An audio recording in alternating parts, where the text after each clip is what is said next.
The world of fashion is mourning the death of Giorgio Armani. He died, he was 91. The legendary designer will be remembered for revolutionising business wear, in particular men's suits.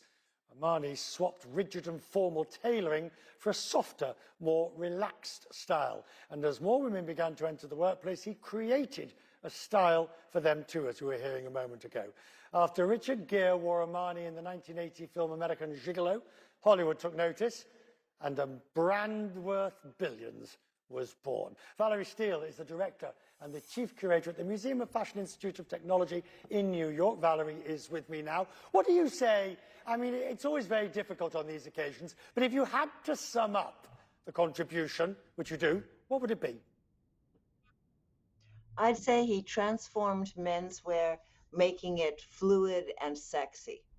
Instead of being the man in the gray flannel suit or a stiff, boxy navy wool suit, he put you in something that was fluid, softer, touchable, in a color that was indeterminate, something like a taupe or a grayish. And in that way, he really created an entirely new look for men. And for women? What about women? What did he do there? Yes, he made women's clothes that looked empowering, but also glamorous in a kind of old Hollywood way. You know, when I think of the clothes, and I think not only of the Armani main brand, but also the various sub-brands that it spawned, it created an entirely new, I want to say, casual, formal look. It was the clothes that you didn't need to worry about what you were going to wear for that particular, you know, you're going to dinner, what do I wear? I'm going to a concert, what should I wear? I'm going to visit friends, what should I wear? It was the clothes for all seasons.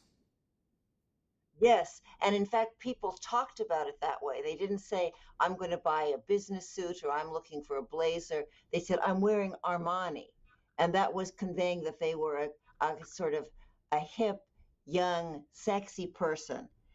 And he did it partly through these connections with textile companies in Milan, where he was able to make luxury fashions in a manufacturing environment, and then even more democratic and inexpensive clothes like for Emporio Armani. And then he transformed the style of them, and in the process made Milan the new real fashion capital of Italy, replacing Rome and Florence. One of the fascinating parts is, although Armani was expensive, it wasn't offensively expensive. You know, there are Italian, French brands that are out of the range. But if you treated yourself, you could buy a piece or two, and you didn't have to save up until Christmas 3 years hence.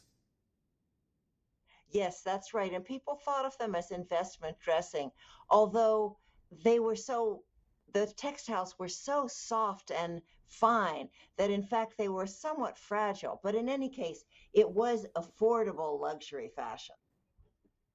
Right. Valerie, I'm grateful for you tonight. I appreciate it. Thank you for talking to me. Unfortunately, I don't have an Armani suit that I could pop on this evening.